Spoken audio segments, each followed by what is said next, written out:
So I call this tips for making the most of your ARC experience. Hopefully that works. This is just kind of set the scene a little bit. There is sound on it, you probably won't hear it, so look at the pictures. Don't know how well you can see that from the back there. So. It's only 3 minutes if you can't see it. That's those of you that go to Las Palmas, that's Jerry Henwood, Jerry the rigger. He's probably the most popular man in Las Palmas. He goes up about 100, 115 rigs while he's there. And in the course of his time, he's probably saved about 15 boats from losing their rigs by the things he's found. Opening ceremony. That's people in the dark having a party. Costume party. Highlight of the one question we get asked most often is, what's the theme for the costume party? Doesn't matter about life rafts and that kind of thing, you just want to know what costume to bring for the party. I can't tell you yet because we don't know, we haven't decided yet. Skipper's briefing, that's the start, everyone heading off towards St. Lucia. As I mentioned, don't rush, relax, enjoy the moment.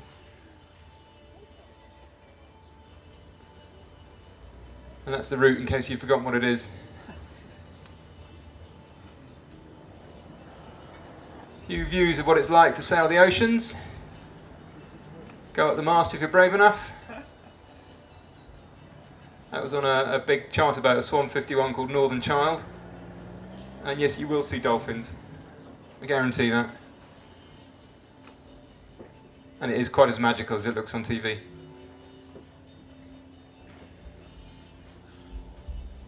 Some spinnaker sailing, some light wind sailing. Reflective moments at sunset. That's Rodney Bay in St. Lucia. This looks better in colour. And the finishing line.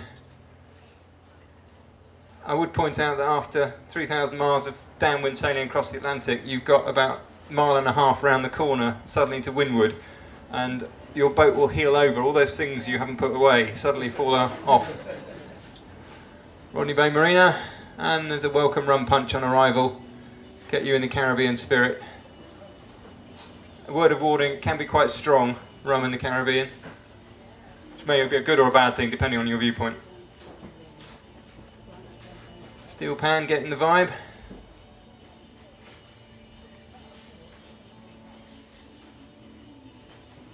Lots of parties.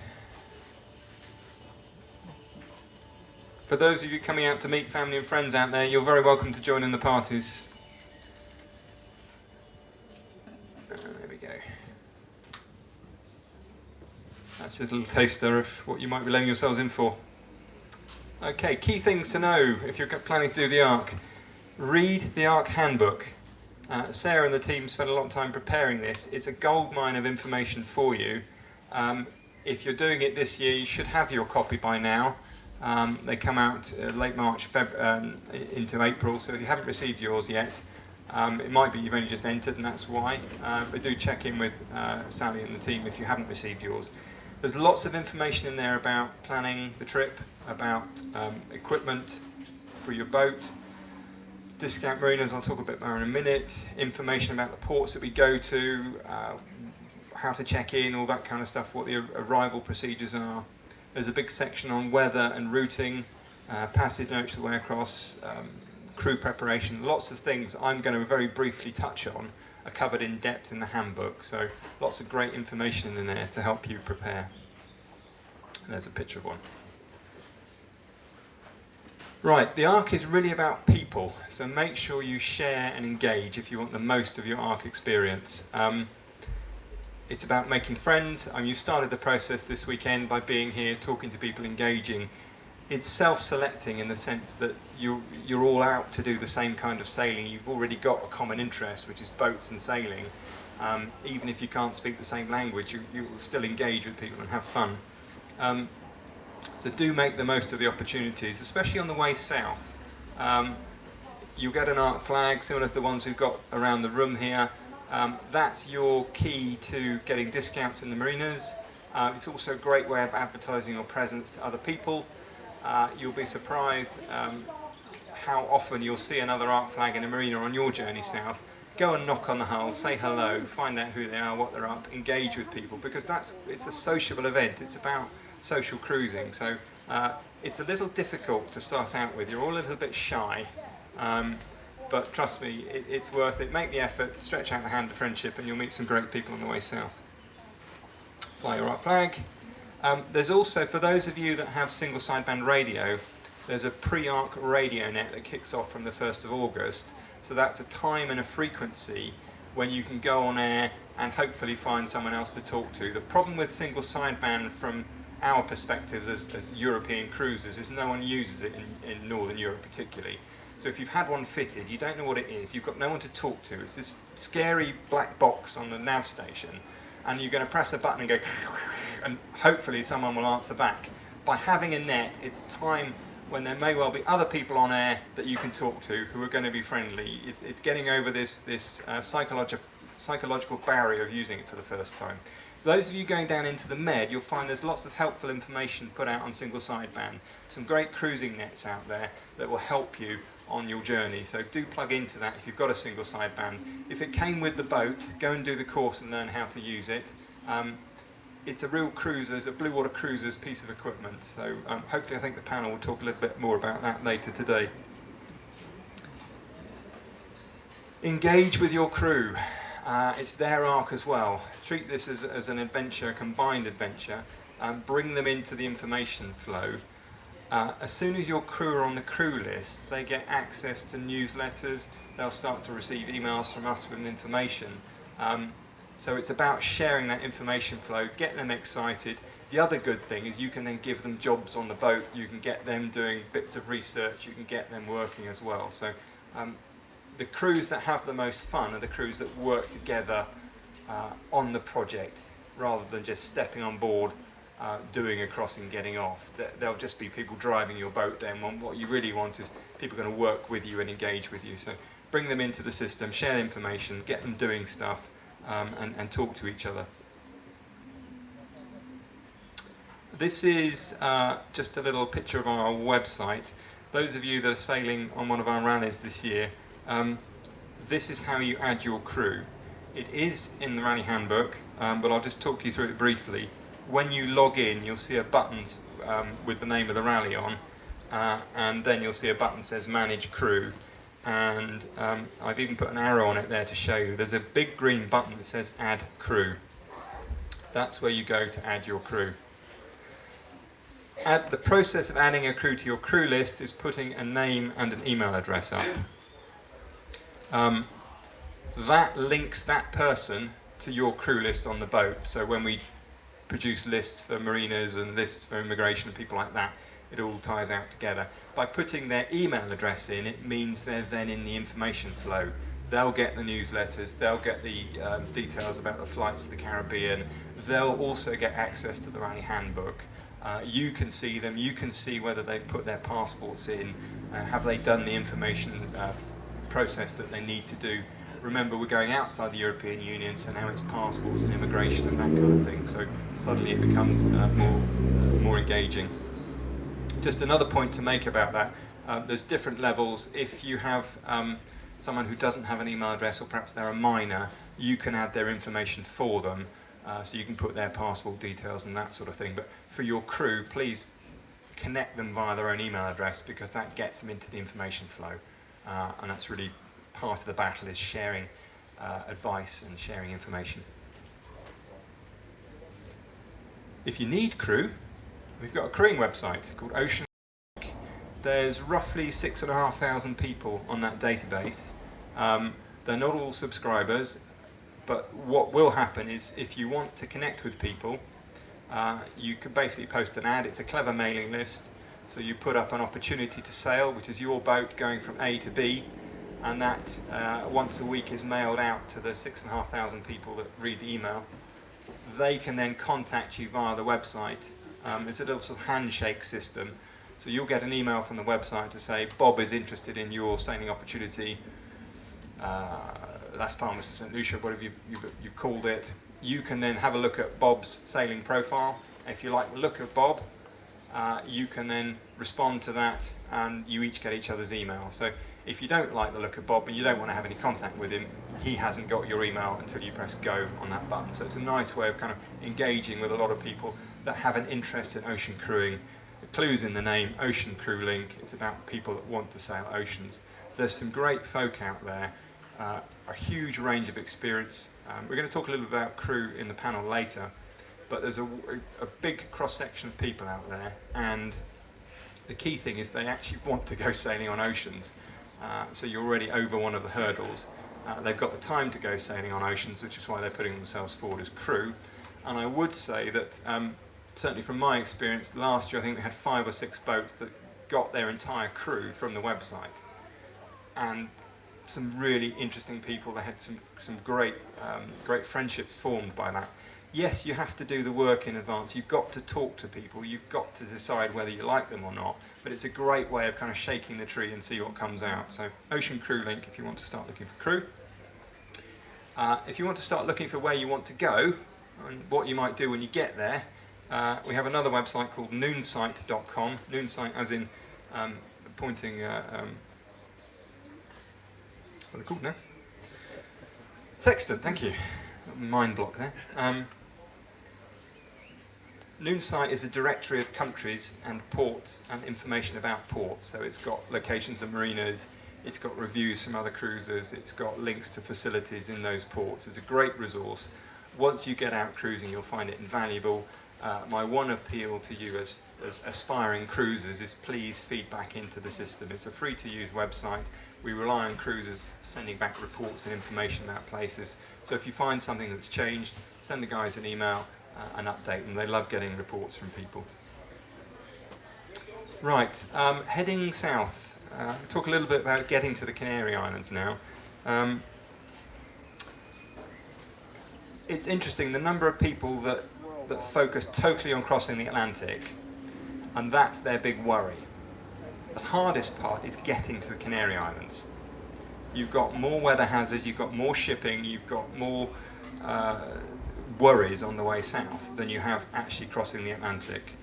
So I'm going to touch a little bit on timing to get down there, because the problem we often encounter is you're so totally focused on getting your Raymarine instruments upgraded and on getting new cushion covers made for the saloon, or we can't quite go because we've got a wedding you're going to have to go to. So there's lots of reasons not to go, and suddenly you find yourself, you run out of time.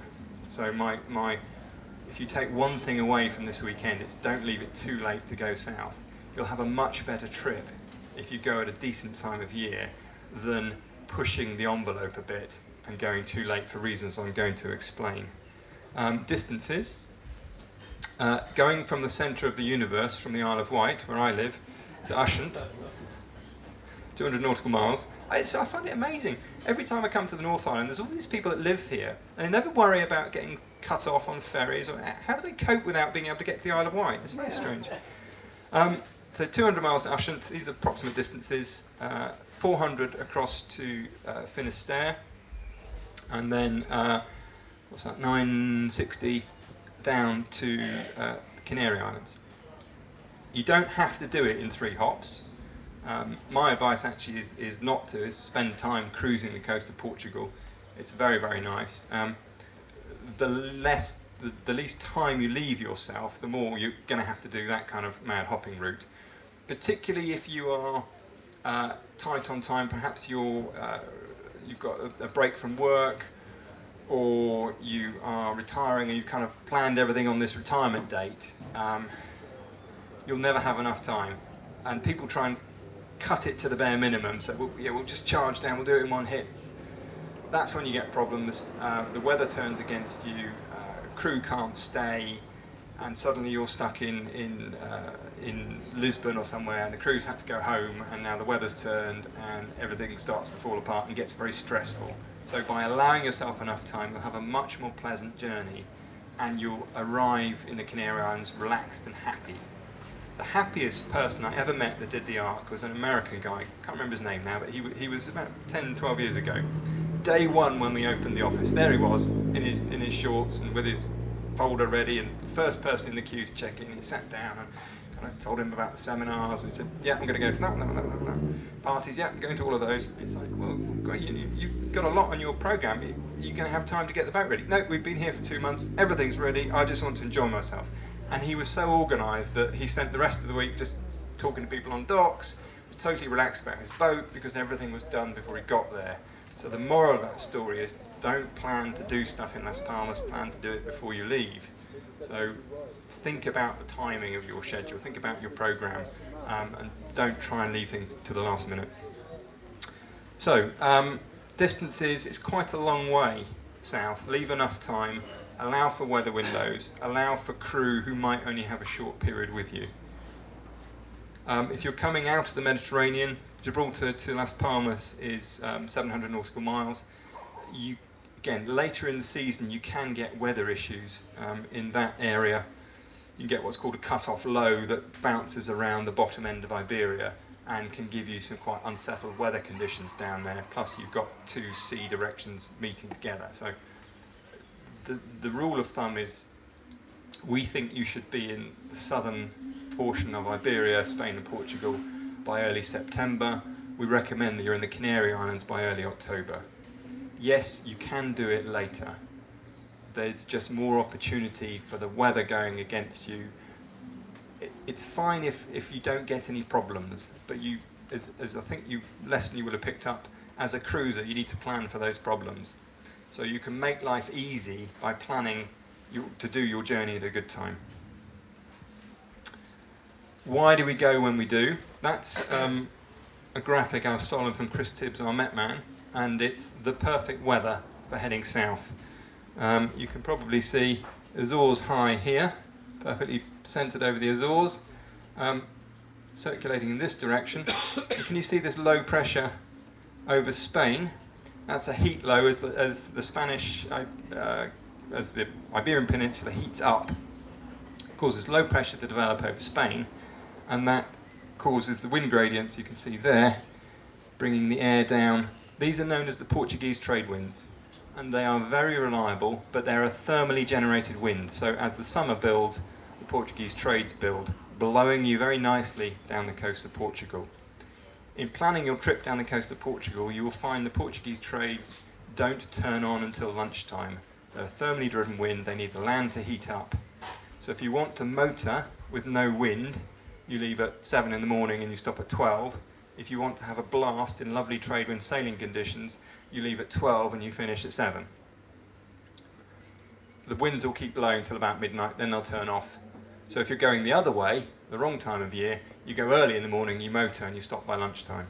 So very reliable winds on that coast in the summer.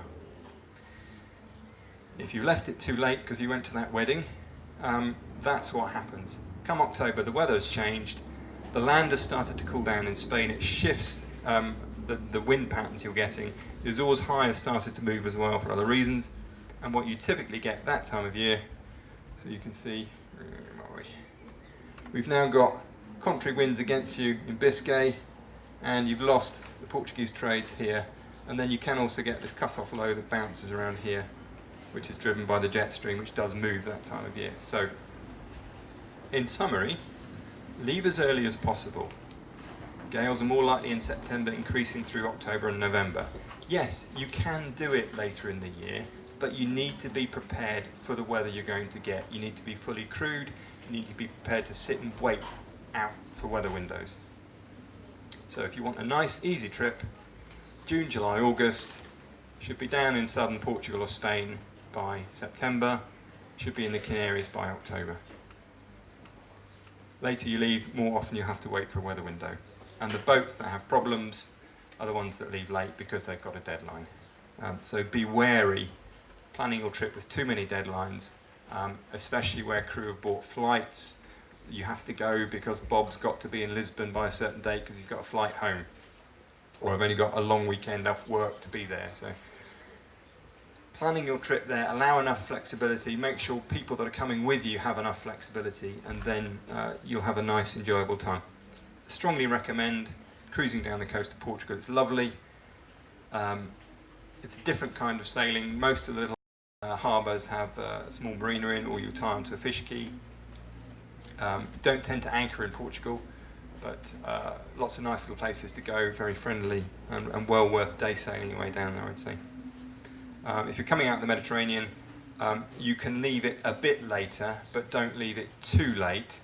The big weather problem you have there is what they call a levanta, which is strong winds blowing through the Straits of Gibraltar towards the Levant, towards the east. Bearing in mind there's also about a knot of current setting into the Mediterranean through the Straits. So you can have a lovely day sailing up, you get close to Gibraltar and suddenly you've got 40 knots of wind against you. And a levanta could blow for 4 or 5 days easily. So the later you go into the season, the more there is more chance of contrary winds against you. So again, getting through the Straits of Gib by early September, either going straight onto the Canary Islands or parking yourself in one of the many marinas, either up around the Spanish coast or around into Portugal. It's perfectly feasible to cruise the coast of Morocco. There are some nice, interesting places to go. Little harbours, they call them yacht clubs, but they tend to be kind of privately run places. Quite often with cruising boats in that kind of area, they will require you to go into the quote yacht club because you have to pay foreigners' rates for fuel and foreigners' rates for berthing. The flip side of that is there's someone's looking out for your boat, which is quite good. So yes, you can have a nice little mooch down. If you're coming that way, you can have an interesting coast hop down the Mediterranean coast, down the Moroccan coast. Discounted marinas. There's quite a lot of dots down the Portuguese coast. That's because that's nice places to go. This list of marinas is in your ARC handbook. Some of them do some superb deals. 50% off, 2 days free if you stay for 3 days, that kind of thing. The thing about the Portuguese marinas as well is quite a lot of them are well placed at airports. So if you're trying to do your trip south in a series of hops, you can position your boat relative to an airport to get back to the UK and still get a decent whack off the berthing fees. All good, safe places to leave the boats. Detailed list is in your handbook, and also there's a number of places in the Canary Islands. We start from Las Palmas, which is a very big publicly owned marina. We start there for a number of reasons. It's the biggest marina in the Canaries, so we can all fit in. It's also the best place for getting work done. Because it's a big port, there's riggers and steel workers and fiberglassers and people that do all these kind of things. The downside is it is a commercial port. So if you want to spend time on your boat as a holiday home, relaxing in the Canary Islands, I would personally suggest going to maybe Lanzarote or Fuerteventura, which are nicer marinas. They're in the sunny areas and they're pleasant places to be in the sunshine, but it's harder to get serious jobs done on your boat. So if you have time, mooching around Fuerteventura and Lanzarote before you go to Las Palmas is a nice thing to do. If you have less time, going straight to Las Palmas is fine. Marina is much better than it used to be 10 years ago. All the docks are locked now. It's a perfectly safe place to leave your boat, and there's lots of air links back to and from the UK from all the Canary Islands, but particularly from Gran Canaria. And don't forget to fly your ARC flag. All the marina discounts are dependent on your ARC flag. They will look to see if you're doing the ARC, and they'll look for your flag. If you haven't got a flag, you won't get the discount. In Las Palmas, arrive in good time. 2 reasons. There's a very full program of activities going on. It's a 1-week program if you're doing the Cape Verdes route. Basically, that leaves earlier in November and goes to Mindelo in the Cape Verdes, where you have about a 4 or 5 day visit, depending on how fast you sailed the first leg. And during that time, chance to see a couple of the other islands. And then we set off again from Mindelo across to St. Lucia. The thing about the Cape Verde route is there's 2 legs at sea, but the length of time of each leg is shorter than doing the direct route, but the total number of days added up is slightly longer than doing the direct route. So there's a trade-off. You get to see another island, but your passage at sea is shorter on each of the passages, but total time longer. What's the difference between the two? Cape Verde's route is newer, tends to possibly appeal to more double-handed cruisers because of the shorter passages. You probably get to know, there's about 60, 70 boats on that route, so you'll get to know the group you're sailing with, whereas on the direct route you'll get to know the 60 boats on your pontoon in Las Palmas, and you'll get to know the 60 boats on a different pontoon in St. Lucia.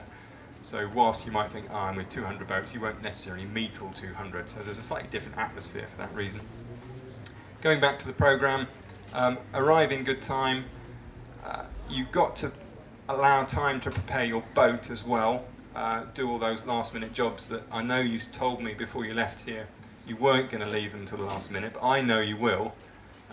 Be it reading the manuals, or actually I think it's a good idea to install the water maker now.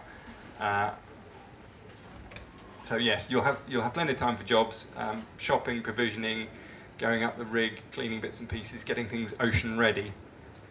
There's lots going on in the programme to help you prepare as well, and things that can engage your crew as well. So don't leave them out of the preparations. Try and get them there in enough time to make the most of their help in preparing your boat, but also engaging with what they're going to do. A little overview of things going on. We've got welcome parties. The gentlemen in the Santa hats in the rubber dinghy are taking part in Don Pedro's dinghy race, which is semi-organised mayhem. It's quite fun. I'd leave that for the younger members of the crew though, I think. Costume parties, seminars, that kind of thing, all going on. We will also do a safety equipment check on board, a sort of thing that Roger did earlier today. One of the team will come on board, we'll go through the equipment with you. It's twofold. A, we want to ensure that you've got the stuff we require you to have, but also we want to ensure that you know how to use it and the crew know how to use it. So it's not a pass or fail thing, we're there to help you get ready. Good idea to try and book that as soon as you arrive, because if they do find things that aren't quite right, you've got more time to put it right. The boats that have problems are the ones that whistle in at the last minute, and then they've got to change things, and they're rushing around like mad things, trying to get everything ready. Also do a mini sea survival day. It's live flare firing demonstrations. There's a chance for you to let off flares, highline helicopter transfer demo, and also a session in the swimming pool where we deploy a raft. Again, you get a chance to climb in and out of the raft, so maybe if some of your crew haven't done a sea survival, it's a nice chance for them, or maybe as a refresher, to have a little go with a life raft in the pool. Seminar programme covers things that are focused on your ocean preparations, so rigging tips, reminder on what you should be checking on the way across. Even if you had Jerry go up and check your rig in Las Palmas, you should be doing your daily rig checks, a reminder on how to do those. Some tips on managing emergencies on the way across, guides to how to set up your medical kit if you haven't done that already, tips on provisioning, food management, that kind of stuff, downwind sailing reminders, and things about communications and that kind of stuff, plus what to do when you get to St. Lucia. So there's lots going on in that week, which might be just a diversion. You want the crew off the boat for an hour, so send them to a seminar, or it might be you'll find it interesting and want to go and attend, so usually very well attended. Top tips about you and your boat preparation. Leave work behind. The people that have problems are still trying to run their day job and get their boat ready. It doesn't work. Focus on boat preparation. You'll have a much happier crossing and you'll enjoy the trip. The other thing is marina Wi-Fi, whilst getting better, is fairly limited. And every year we see someone camped outside the Sailors Bar, which has free Wi-Fi, at 11 o'clock at night, desperately trying to send some great big file back to the office. Avoid that stress if you can. There's a lot of boats there. The technical services work very hard. They always get round to everyone, but it's a bit stressful looking at your name some way down the list, wondering when they're going to get to you. The Ray Marine guys are probably the most popular people in the marina.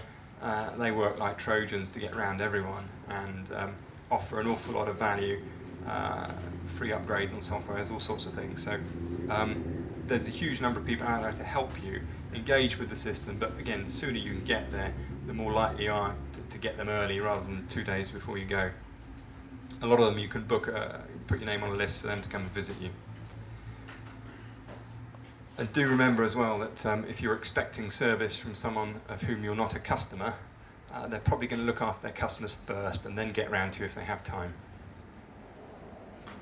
Communications. I'm not giving a communications seminar. If people have particular detailed questions about ocean comms, if we don't cover it in the sessions today or tomorrow, I'm very happy to talk to you on a one-to-one. This is my kind of top tips about how to avoid the stress of ARC communications. People get worked up because they don't set it up in good time. Your satellite telephone is a global telephone. That means it will work in your back garden at home. You don't have to take it down to the boat to test it. So test it, set it up before you go, and make sure you're in control of the technology. Buy from a provider that will give you support.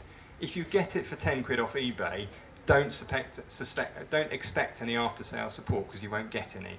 But I would suggest with a sat phone, it's a little bit more technical to set up. Buy from someone that's going to help you get it going. In Las Palmas, get yourself a local SIM card, 3G, 4G data. That will solve all your comms problems. Trying to log on to Marina Wi-Fi is patchy. If you've got yourself a local 3G card, you're away. At sea, the ARC requirement is for the ability to send and receive email from the boat at sea. You can do that through satellite telephone. You can do that through single sideband radio. Those are your two choices. If you're going down the SATCOM's route, most people are very happy with a system called Iridium. That's good enough for 90% of most cruising requirements. Pretty much everyone in this room, unless you're trying to run a big business from your boat, you'll be happy with what Iridium can offer. It's also the cheapest. There are grades of money you can spend to get more capability. You probably don't need to do that, would be my advice. Single sideband radio, great. Requires a bit more technical skill to understand and operate, but there's a whole world out there of users of single sideband that once you get into the technology, you can have a lot of fun engaging with that community. The big advantage is once you start using it, you don't pay to use it. There's no airtime charges. But as I say, it does require a bit more technical expertise to set up. The other thing I'm going to mention is one of these. This is a YB tracker. We put one of these on board each boat, which is how we know where you are, so we track you across the oceans. You can buy these privately. We put them on as a rental unit from YB on board each boat. The nice thing about this generation of them is it also offers two-way messaging. So if anyone's keen to know more about this, I'm happy to give you a demo later, but basically where your teenage crew can't possibly come sailing with mum and dad because I won't be able to Facebook my friend's mum, you can with this. They can send updates to Facebook for free if they're doing the ARC. They can send tweets for free if they're doing the ARC. Basically what this gives you is it keeps the crew off your boat comms. So they don't need to use the laptop at the nav station because you want to download your grid weather and you're off watch anyway and you don't want them waking you up to turn the laptop on. The crew can sit there with a smartphone and bing little messages out through this and totally independent of the ship's communication system. And the other good thing is they pay for it, not you. So very happy to tell you more about that later if you're interested. St. Lucia, again, when you get to the Caribbean, go and buy a local SIM card. It will make your life a lot easier.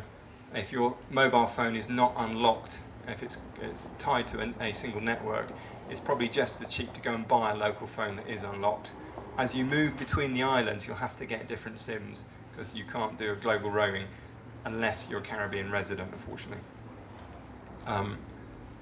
Wi-Fi is pretty good in the Caribbean. Most places you go to, you might have to go and sit in a bar to get the Wi-Fi, but you can usually get it somewhere. Right, this is my sort of summary of things, tips I want to give you to enjoy yourself, really. As I said at the beginning of the day, we talk a lot about stuff and training and things you need to know, but really you're doing it for the joy of the sailing and the places you're going to. So this is my little brain burst on, do you like that? Brain burst, yeah, sort of that, on things that you might want to take note of. Days pass very quickly. I don't understand how people can get bored when they're crossing an ocean. There's so much to do, sailing the boat, navigating the boat, cleaning the boat, feeding your crew, planning your meals, talking about your meals, finding where you put the meals, that there's always something to do. The stars are amazing, the sky is amazing, the clouds are amazing, the waves are incredible. Even if you're not talking to a crew, you can I can stare at the waves for hours. So you'll find that the days pass very quickly. Because you're into a watch routine and a rhythm as well, it's surprising. Suddenly you realise 5 days have gone and I hadn't noticed it. Where have they gone? Planned surprises. If there's someone with a birthday on board or an anniversary, or the one I like is if you're navigating with Admiralty Chart 4012 North Atlantic Part 1, it won't fit on your chart table, so you have to fold it in half. You can have a turning over party, which is the day you celebrate turning over your Admiralty chart to the other side, and you can now see the Caribbean. Yay! Finland's National Day is the 10th of December. So again, that falls very nicely in the Ark crossing. You all celebrate Finnish Independence Day. It's just a reason to get people together, maybe to have a special meal, defrost that chicken, do the chicken dinner, whatever it is. It's something to kind of plan a hook on. And I would say if you're planning you're probably looking at a 3-week crossing, one of those hooks in every week is a nice thing to do. It might be you have a Sunday breakfast. There's lots of things you can do, but plan a few surprises. Special packets of biscuits that you've hidden away somewhere that no one else on the crew knows about, because believe me, chocolate disappears on boats. It evaporates in the heat. You'll come off watch and suddenly the biscuit box that was full 4 hours ago isn't anymore. So if you can produce magically this secret stash from somewhere, that everyone will think you're wonderful and praise you forever and a day. Eat your way across the Atlantic. No one ever starves doing the Ark. You won't believe the amount of food put on board boats. Food is very important to cruising sailors. We're not doing it for the sailing, we're doing it for the meals. For the interesting food we can eat, for the nice restaurants we can go to, for the fun bottles of wine we can enjoy, the rum-based cocktails we can discover, and there's stories there I can tell you, but not in polite company. It's fun, engage. My top tip as well is get different people to cook, because you've got a standard set of ingredients. You may be limited by what you can store on board, but the same person producing their version of spag bowl may be totally different from yours. And it gives you a break, and it's fun. So work on food. Food's good. Get Chris Tibbs's weather book. It's really good. It's written by an expert, but aimed at laymen. So he explains stuff. You'll understand why that thunderhead is the height it is. Why is the wind shear on the front of it? How's the wind going to veer? How do I tell if this thing's going to hit my boat or not? If nothing else, it'll keep the crew amused reading it on the way across, because they can then look at the cloud types and that sort of thing. They can interpret the grid files. So get Chris Tibbs's weather book. Put Google Sky Map on your iPad or your smartphone. If you haven't come across this, it's a brilliant application. It's free. It's a map of the heavens. You point your tablet up at the sky. When you say, what's that really bright star over there? You point your tablet or your phone at this really bright star, and it comes up with a map of the heavens and tells you exactly what it's called.